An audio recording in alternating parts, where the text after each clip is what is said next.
کہ بڑے بڑے علماء اپنی زبان سے یہ بات کہتے ہیں جو اس وقت ہندوستان کے علم کے سمندر کہلاتے تھے، ان لوگوں کی یہ بات ہے کہ اگر مسلم وقف کی پراپرٹیاں صحیح استعمال ہوتی، صحیح جگہ جاتی، تو ان علماؤں کا کہنا ہے کہ وقف کی پراپرٹیوں سے جو پیسہ آتا اس کا صحیح استعمال ہوتا۔ آج ہندوستان کے اندر ایک بھی مسلمان زکوٰۃ لینے کے بدلے نہیں، ایک بھی مسلمان۔ وقف کی پراپرٹیاں ہمارے بڑے لوگوں نے چھوڑ کر گئی، لیکن سیاست دانوں نے اس کا غلط استعمال کیا۔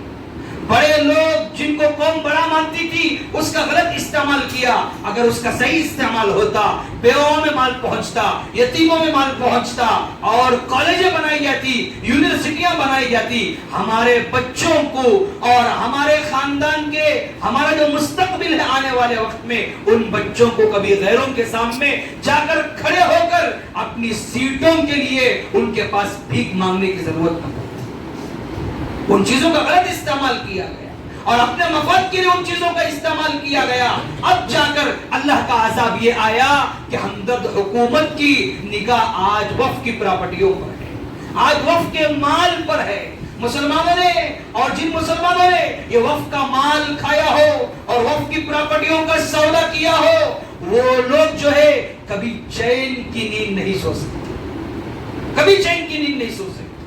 آج ان کے پاس سب کچھ ہے، مال ہے، دولتیں ہیں، ہر علاقے میں ایک ایک بنگلہ ہے، ہر علاقے میں ایک ایک فارم ہاؤس ہے، لیکن مسلمانوں کی پراپرٹیوں کا، وقف کی پراپرٹیوں کو بیچ کر کھایا ہو اور اس کے مال پر اپنی جگہ کا غلط استعمال کیا ہو، آج ان پر اللہ کا عذاب یہ ہے کہ آج وہ چین سکون کی نیند نہیں سو رہے۔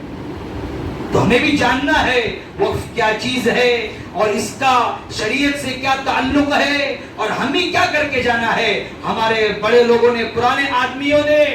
جہاں انہوں نے عیاشیاں کی، جہاں انہوں نے اپنا سب کچھ کیا، وہاں انہوں نے اچھا کام کیا کیا کہ اپنی زمینوں کو خدا کے لیے چھوڑ کر چلے گئے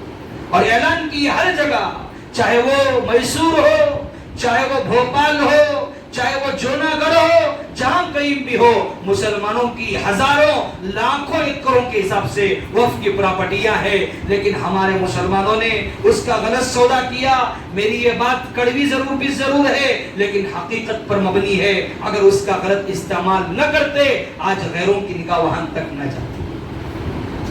اور بیکار کے گھومنے پھرنے کے لیے 1,00,000 خرچہ ہو گئے، کوئی مسئلے نہیں، لیکن دین کے کاموں کے لیے۔ اسی لیے اللہ کے نبی نے کہا کہ انسان جب مر جاتا ہے تو اس کا نام اعمال بھی بند ہو جاتا ہے۔